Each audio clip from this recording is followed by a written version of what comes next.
Hey everyone, and welcome back. Today we are back here to look at the anime that happened during fall 2024, and we're going to look at the top anime of fall 2024 from what I watched. I ended up watching 10, so we'll do a top 10 of them.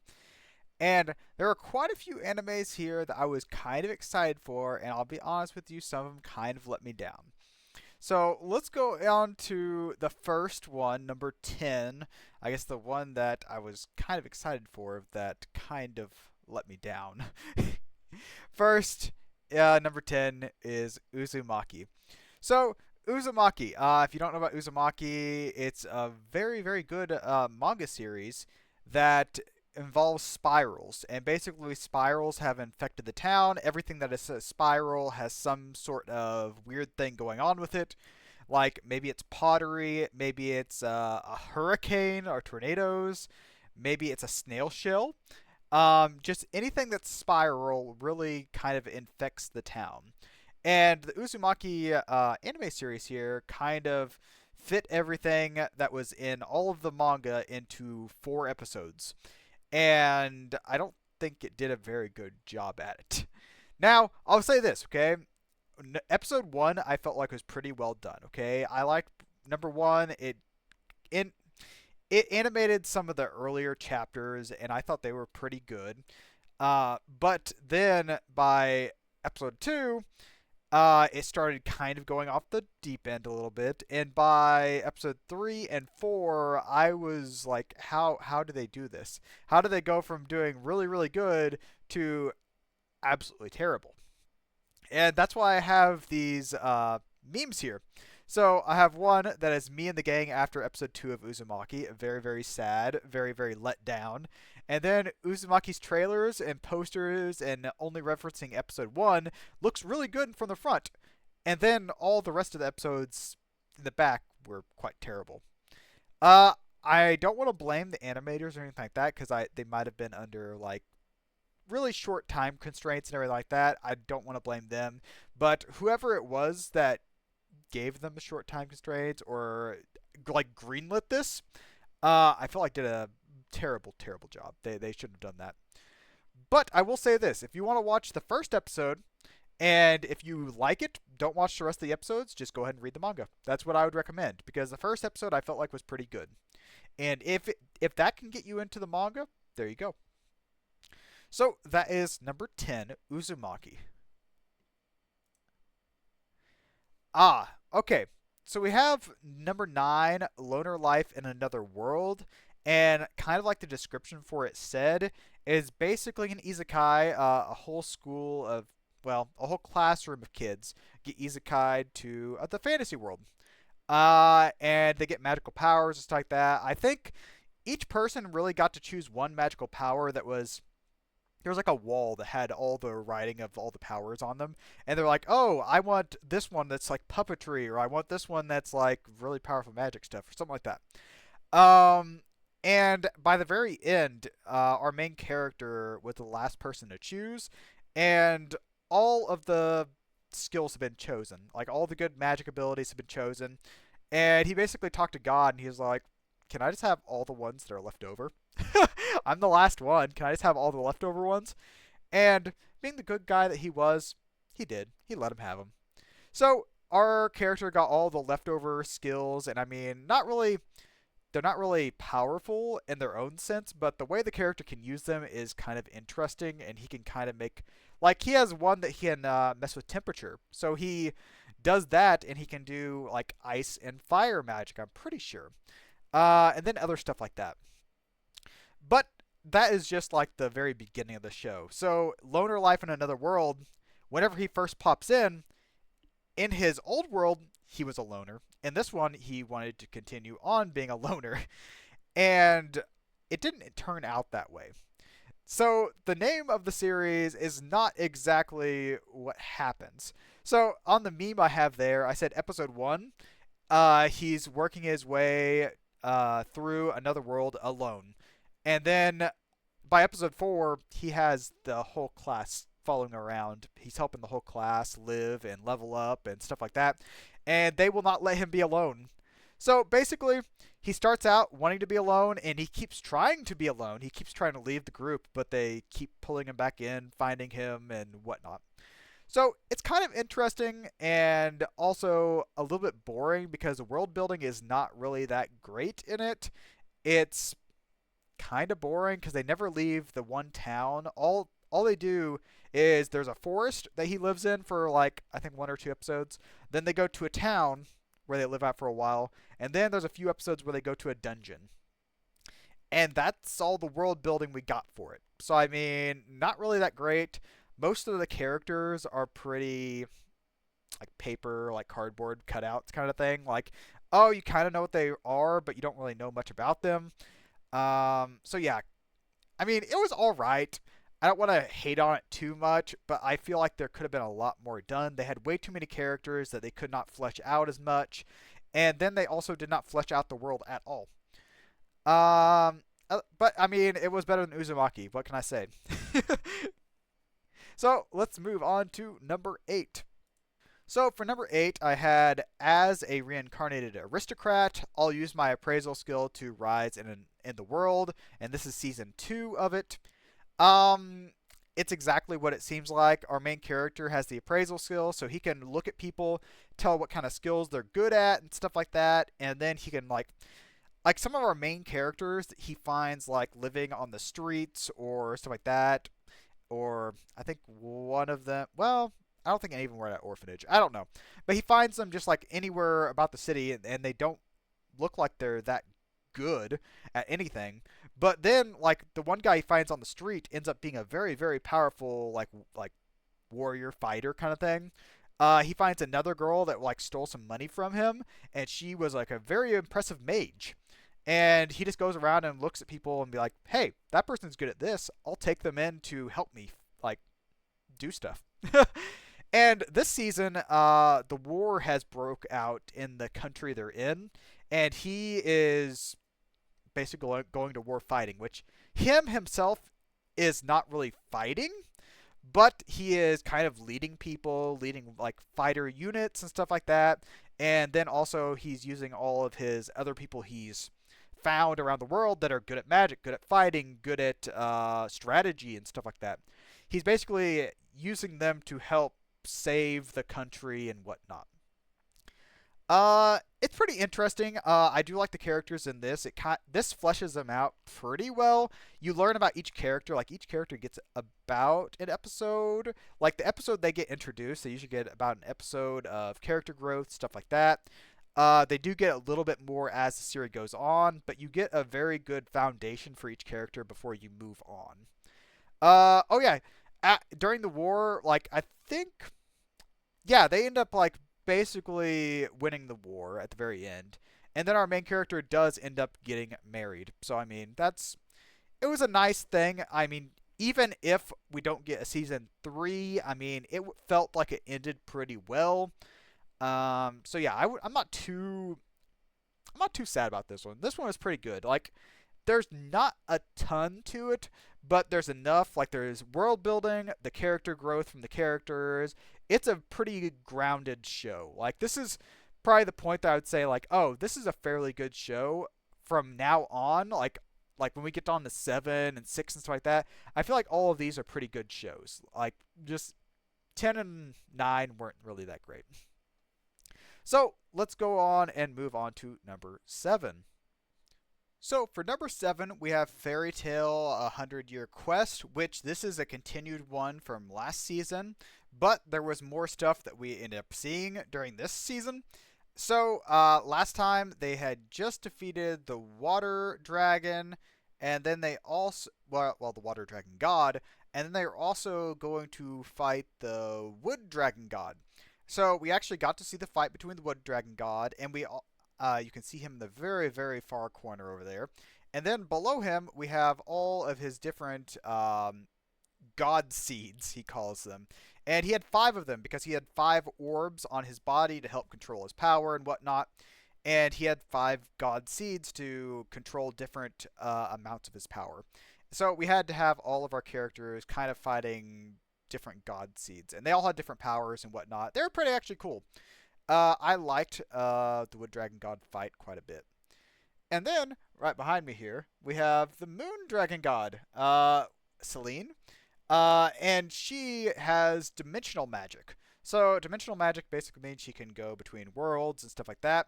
So we've already seen one world inside Fairy Tale, one other dimension. So we go to another one. So the one we went to before had no magic. This one has a lot of magic. It overflows with magic. So that's the reason why she likes it there so much. There's so much magic. She likes magic. And we get to see her fighting, and then we also get to see the other dimension, the other world, and everything like that. Pretty cool. I felt like this was a pretty solid season for it. I did like it quite a bit. We also got to see quite a few of the other Fairy Tale members fighting and stuff during this time. Like during the Wood Dragon God, and then also during the Celine, the Moon Dragon God fights. So I mean, we got to see quite some cool fighting between all the other characters of the guild that we don't usually get to see. So they get a little bit more screen time. Plus, I like the design of the Wood Dragon God's God Seeds quite a bit. So that was pretty good. And this is basically still going on because we didn't finish the 100-year quest. So this is going to continue on to whatever season that it comes out the next season. Whenever the next season comes out. So let's go ahead and move on to number 6. For number 6, we have From Commonplace to World's Strongest, Season 3. This one I felt like was really good season. There's not really much to... That's the thing. There weren't really very many memes, and there weren't really any new characters to show. It was just them continuing on, and they're fighting more labyrinths to get more magic. Like they defeat one labyrinth, and our main character ends up getting a compass that points to whatever he wants the most in the world. And he basically is like, "Oh, I want a way to get back home." And it's pointing in a direction that they're heading to. They head to another labyrinth, which we're still in the middle of the fighting for it. It's not done yet. This is still continuing on to the next season. There also is some point where the rabbit people, they're getting enslaved, and they go save them. And I don't know. That's the thing. It's number 6. I liked it quite a bit, but there's really not too much to talk about. I'm like, there is quite a bit of fighting, and it's like that. Some of the stuff is cool. I really do like the characters. I think that is one of the main reasons why this is so high up on my list, is just because the characters are nice and cool, and I like them. But yeah, there's not really much to talk about for it. But hey, I put it at number 6. I'll live with it. So for number 5, we have All Become a Villainess Who Goes Down in History.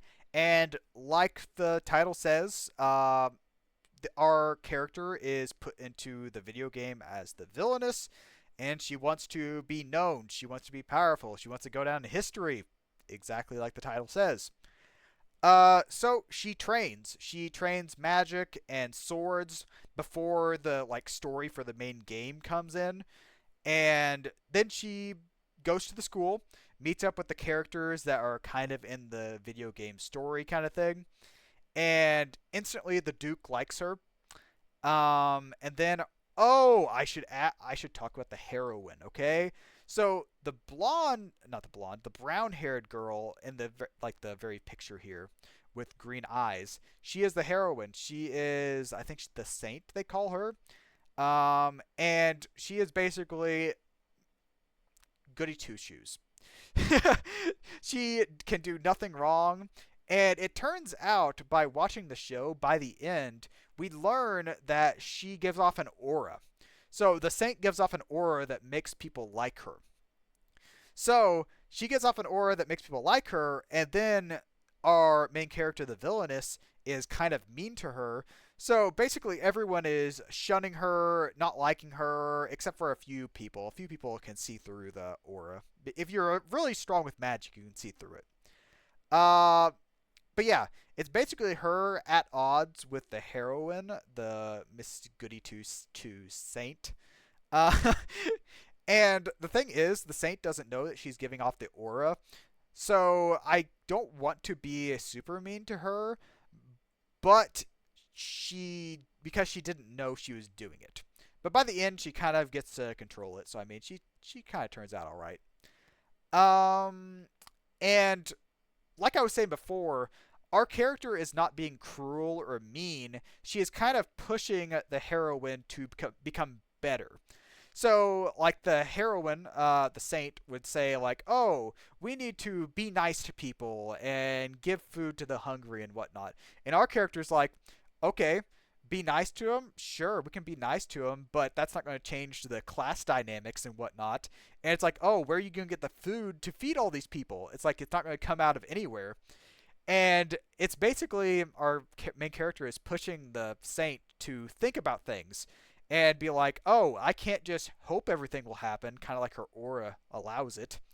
But she kind of pushes her to be better and think more about how things are going to happen and not just, oh, they're going to happen.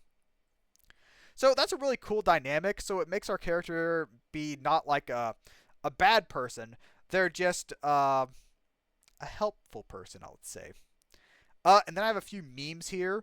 So very far corner, we have I'm definitely giving off a vibe that I'm plotting something, and she's very, very happy about it because she wants to be a villainess. And then up above me, we'll have I hope I'll get to spend a lot more time with you and little, her name, Alicia, just like this. And could you not use me as flirting fodder, please? I just added that just mostly because of her facial expression because it was pretty like interesting. But yeah, that's basically the series is basically her at odds with the saint and everyone else in the school because the saint's kind of controlling with the aura. So it's kind of interesting. I enjoyed it quite a bit. Like I said, it was number 5. So, yeah. So let's move on to number 4. Number 4. Now we're getting to the very, very, very good ones. Okay, so we have Shangri-La Frontier here. It is one that I very, very, very much enjoyed, and this is also continuing on to the next season. So we will, I guess, be talking about it more next season. But if you don't know about Shangri-La Frontier, this is the second season of it. Basically, what's happened in this, or I guess a description of Shangri-La Frontier is basically our main character loves trash games. And he plays tons and tons of bad video games, games that have glitches, games that no one else wants to play. And he basically is like, I'm going to beat that game. And he just plays them. And he has gotten very, very skilled because he's played all of these crappy games. Because he has to rely on himself in these games, and he has to also be like, oh, maybe this glitch can help me, or something like that. Or he tries to game the system, basically. That's what I'm getting at. Um, and then after playing all these trash games, he decides to play a god tier game. A god tier game being Shangri-La Frontier. That's the name of the VR MMO game that he's playing right now. And this is a god tier game because they have tons and tons of different quests and storylines, and a lot of them are like held behind like certain restrictions and stuff like that, or certain things you have to do. Like our main character, he has a build basically where he's basically naked. He doesn't have any armor on, and he just uses dual blades. And he gets a lot of crits. He's very lucky, and he gets a whole class line that basically I don't think anyone else has seen. That is basically, I think it's the way of the I can't remember. It's way of the something soul. But anyways, it's basically just like no armor, attack, like just basically DPS. Okay, you're a glass cannon that tries to dodge stuff. That's basically his whole class thing. But this season he is trying to take on the wolf there. That is one of the colossi, or one of the like the main enemies of the whole series. And I forgot how many there are exactly. But they actually do fight the wolf during this one. I think it's like Lycanroc or something like that. No, that's a Pokemon. It's I forget the name of it. But anyways, some of the stuff that happens this season. Okay, so we'll go on first. If you looked way far over, the gold scorpion that he's running away from. So earlier last season, he ends up farming these scorpions because they're really hard to beat. They drop really good drops like crystal pincers and stuff like that, carapace, whatnot, and they're very, very good for making equipment. Or he hopes, at least. So he's going around and farming these scorpions, these crystal scorpions, and uh, he ends up finding this golden scorpion. And this one is very much more smart than the other ones, and it really throws him for a loop. And he ends up fighting it. He ends up beating it. Of course he does. Um, but I love how he takes out all the other scorpions. So before, he was trying to get them to jump off a cliff. And basically, he would get a ton of scorpions to follow him, and then he would run at a cliff, and then he would jump, and like he would like double jump over, or he'd jump onto the cliff side, or something like that. And then all the other scorpions would fall to their deaths. Then he would just go and pick up all the drops, which is very smart. I feel like that's kind of one of the things he's learned from trash games is how to game the system. So I feel like that kind of leads toward that. Then also he gets some new weaponry and stuff built out of like I'm pretty sure they're built out of the crystal weaponry. They look like it. So it's a very like right underneath Shangri-La Frontier 4, you see that gauntlets he has. Those are ones that he gets built. They're pretty cool. Then also we have some other stuff. So if you look right over here, right above me, you have some mechs. So even though this is Shangri-La Frontier, he still every once in a while goes back to some of the trash games that he knows and loves, and he decided to go and play one of these mech games. And he goes back and he plays there for I think an episode and a half about, and basically he's sad because he can't wear any armor because of the tattoo he has on him that he got from the wolf. So he can't wear any armor, so he can't wear any mech suits. So he goes to another game to kind of get it out of his system. And he fights there, and he's like basically the best player there. He fights the number one player, and he ends up beating her. So, I mean, he's number one. So we get a little bit of mech fighting, and then also after that, we get him fighting the big black wolf, the Colossi. So yeah, very, very good season. Like I said, it is continuing on, so we're going to see some new stuff about it next time. But very good. It definitely deserves number 4, if not higher. But we'll go on to number 3 now. So, for number 3, we have Is It Wrong to Try to Pick Up Girls in a Dungeon, Season 5. So, if you don't know, Is It Wrong to Try to Pick Up Girls in a Dungeon? It's not an isekai or anything like that. It's just a fantasy. And basically, our main character, Belle, is in a city with a big tower that is a dungeon. And people go in there and they fight monsters, whatnot, and get money, join guilds. Yeah. So this season is basically when Freya, one of the goddesses, finally gives up. Well, doesn't give up. She finally lets go, and it's like, okay, I'm going to make Bill mine this season. He's mine now. And she puts a plan in order. So, first off, she has been parading around as a regular girl at a bar. And this is one of the girls that Belle likes to talk to, goes there, talks to a lot, and kind of likes. And Freya has been that girl the whole time. Spoiler alert, I'm sorry. But that's the meme that I have open the far corner there. Basically, he thinks, oh, it's her. And then it's like, oh no, it's Freya.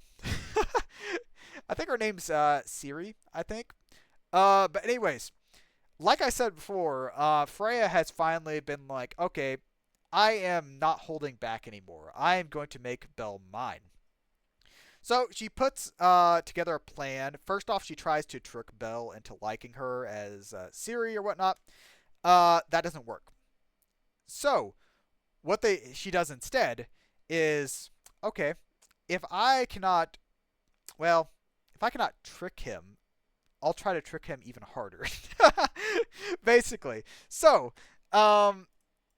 here we have this meme here. This meme is, you might notice, is a reference to Naruto Shippuden whenever Pain basically destroys Konoha. And instead, Bell rejects Freya, and Freya is like, oh, this world will know pain. It will know the pain. So what she does is she uses her powers to make everyone forget that Bell was a part of the other familia, the other guild, and it's like, oh no, he's a part of mine. He's a part of my familia, and he actually like she tries to trick him into liking her, and makes it think like Bell does not forget. Bell thinks it's hard to explain, okay?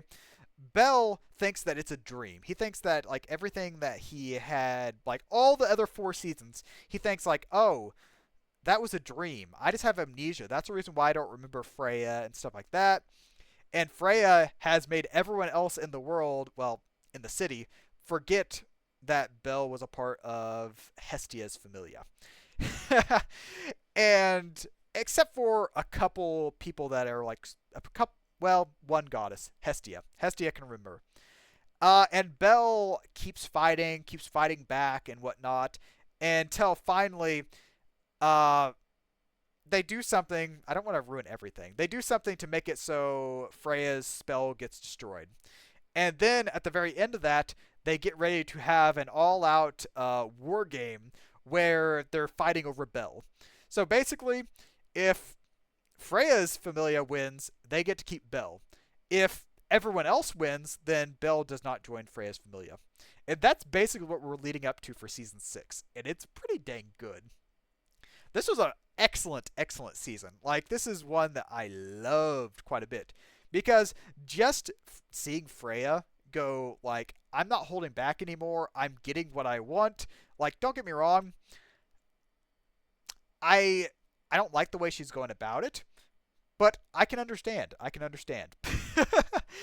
So it was a very, very good season. I would highly recommend, if you haven't watched any of Is It Wrong to Try to Pick Up Girls in a Dungeon, it is definitely one that I think a lot of people would like if you like a fantasy setting, kind of guilds, dungeons, monsters, goddesses, whatnot. It's very, very good. It's one of my favorites. Uh, so, so let's go on to number 2. So number 2, I put ReZero Season 3. So for ReZero Season 3, the first episode is extremely long. I want to preference that first. It is a very excellent episode. It's like an hour and a half long, I think. Like, I watched that first episode, and like I got like 10, 15 minutes in, and I didn't look ahead of time at how long it was. And then it said like, oh, you have hour and something left. And I'm like, what the crap? How long is this? And then about at 30 minutes, I checked again. It's like, oh, you still got like an hour left. Wow, this is still pretty good. And I kept checking. I'm sitting here like, we got to be getting close. I'm like, they're not going to give us everything in the first episode, which they didn't. But they were laying the groundwork for the whole season, basically. And the whole season takes place in one city, like a city that has canals, and basically it's a big bowl in the middle of the ocean. That's basically what the city is, because they have a big wall around it that it's holding. Big wall is a dam. Okay, it's a dam. They have a dam around the city that's holding back all the water, and I think they have 4 gates at each one of the sides that controls the water flow to the canals and stuff like that. It's a really pretty city, I'll admit that. And we are seeing some more archbishops that are coming into the thing. And basically, the wizard cult has taken over the city, and they're having to fight, and they're all separated, and they're also trying to take care of all the people that are in the city, trying to save as many as they can. And Subaru, after like last season, being like, oh, I need to take care of my life. I don't need to throw away my life, even though I can come back from death. Finally gets to the point where we're sitting here. It's like, hey, dude, maybe you should just restart. Like, people have died, people are hurt and dying. Maybe you should restart and try again. And he's like, nope, we're seeing how this goes, which I hope it ends good because we have not quite got to the end of this area, the city, like this arc. So it's very, very good. But basically, what the witch's cult wants is, I think there's something. There is the corpse of a witch underneath the city, and they want that. Which no one really knows where the corpse is in the city, so they can't really give it to them. But yeah, so very, very good. The fighting and the character development for like all the characters have finally started to come together, and Subaru has learned a lot from all the different seasons, all his different deaths, and like fighting the white whale, fighting the archbishops, and fighting everything.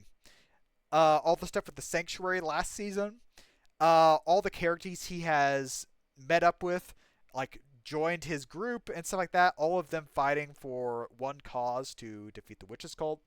It's very good. This feels like a big culmination of like all the seasons so far.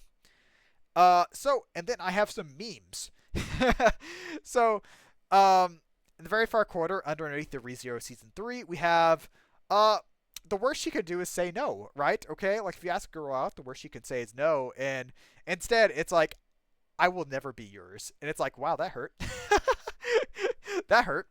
And then underneath that, we have basically what Amelia is doing in Season 3. Amelia is doing a lot of crap in Season 3 that looks dang impressive, okay?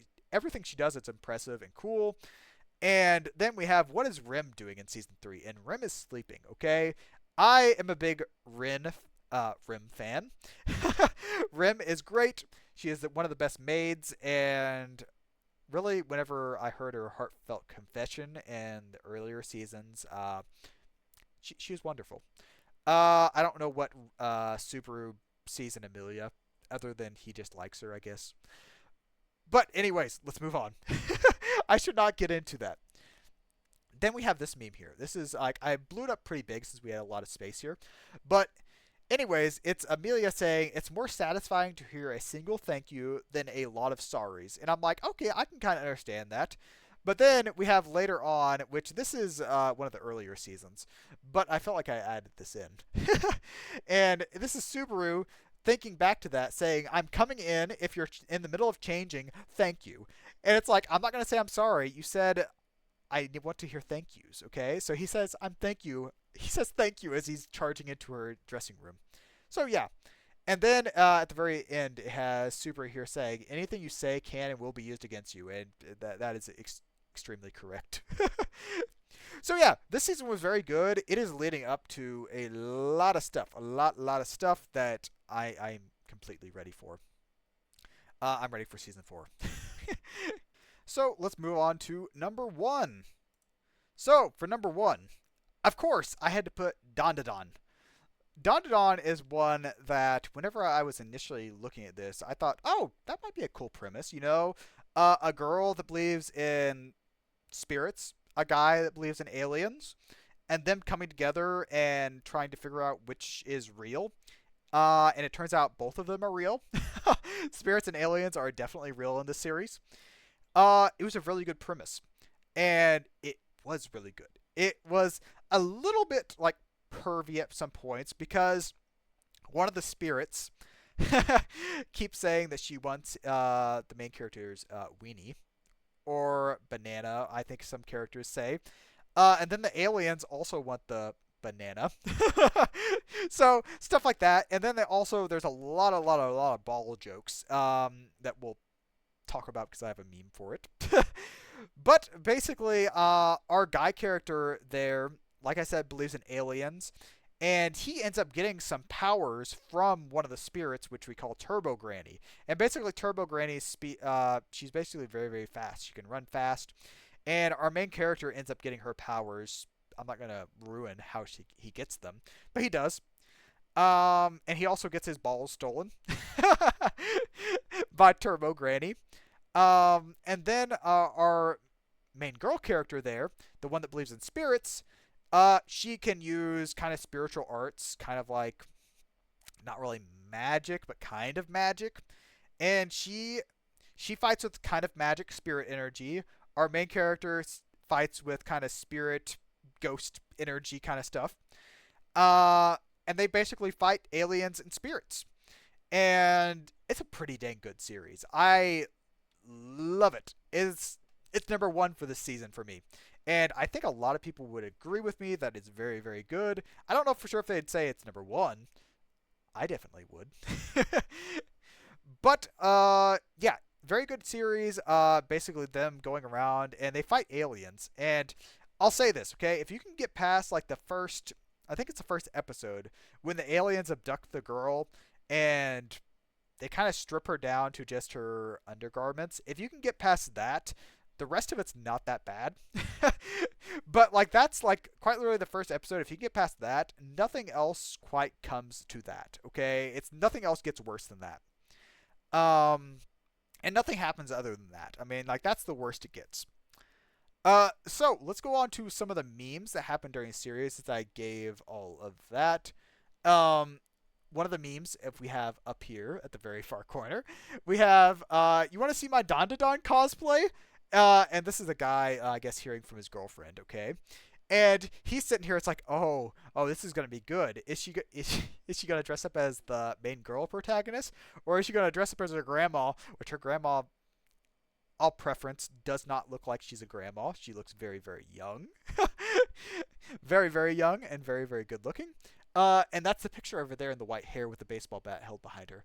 And instead, it's like, wait a minute. Why are you dressed up as a cat? And then it says, where are my balls? Where are my balls? And she's like holding the golden balls in her hands. So basically that's referencing the cat in the series, like that you can see right next to me here. Basically is Turbo Granny that her soul was put into the cat, and Turbo Granny stole the balls, so that's kind of what that is referencing. Then we also have this picture here that there's no way you can get me interested in a manga just by one image. And this is the image, okay? This is how you get you into Don. So basically, they're watching an alien abduct a cow. And basically, this is an actual picture. This is not like faked or anything like that. Inside the series, there's an alien that has blood that is milk. So the blood of this alien species is milk. And the alien is needing to, well, the alien's fighting them because he needs money, okay? He needs money to help pay for his son's like basically blood transfusions. That's basically what it is. And they're like, "Oh, wait a second. Your blood, like after beating him up, like he's bleeding." And it's like, "Wait a second. Your blood kind of smells like milk." And he's like, "Milk? What's milk?" And they're like, "Oh, here's a glass of it. Here's a glass of milk." He's like, oh, "This is blood. This is my blood." And he's like, "Can I, like, how do you get this?" And it's like, "Oh, it comes from a cow." It's like, "Can you give me a cow? Like, this would be very, very helpful so I don't have to pay for infusions for my son." And they just give a cow to this alien so he can give basically milk blood transfusions to his son, which is very, very nice. Like, I say that, okay? And it seems so outlandish, so stupid, but it is something that happened in the series, and it makes sense in the series, okay? I don't want to say anything bad about it. Then also, if we look on the other side here, so we have all three of our characters through the series. The one that has pink hair, she is someone that, well, let me just describe the meme first, and then you'll understand. So, main girl character, ghosts are real. Main boy character, aliens are real. Pink-haired girl, demons are real. And she's the weird one in the series. She's the weird one.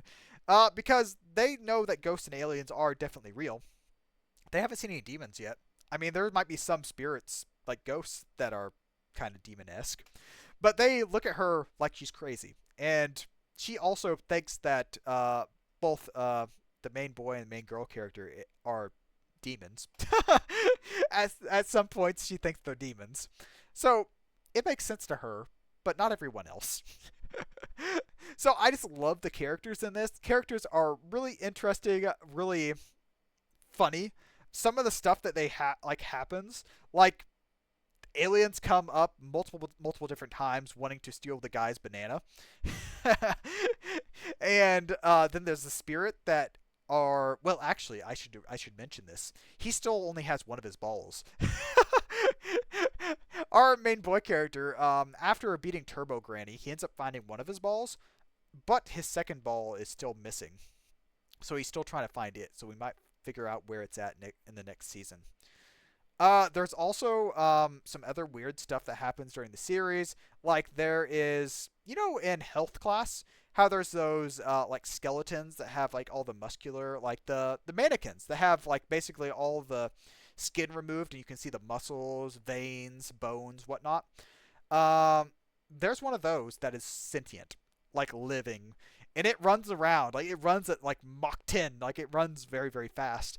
And at one point, they see it running down the street, and they think it has one of Okarun, the main boy character's balls, and they chase after it. And no, he doesn't have one of the balls. He's just looking for his girlfriend or wife that is also one of the mannequins that got thrown away at trash dump.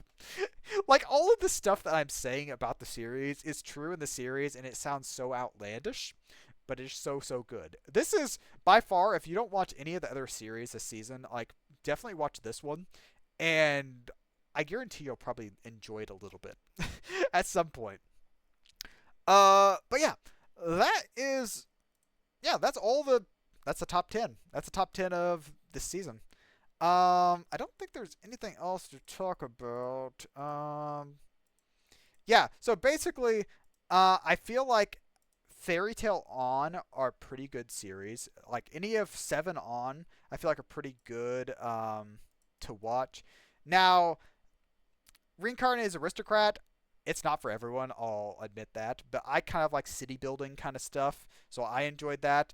And Loner Life in Another World, unless you just want to like an isekai to watch, I mean, I don't think most people would watch it. And Uzumaki, I think you should just read the manga or possibly just watch the first episode and then not watch any of the other episodes.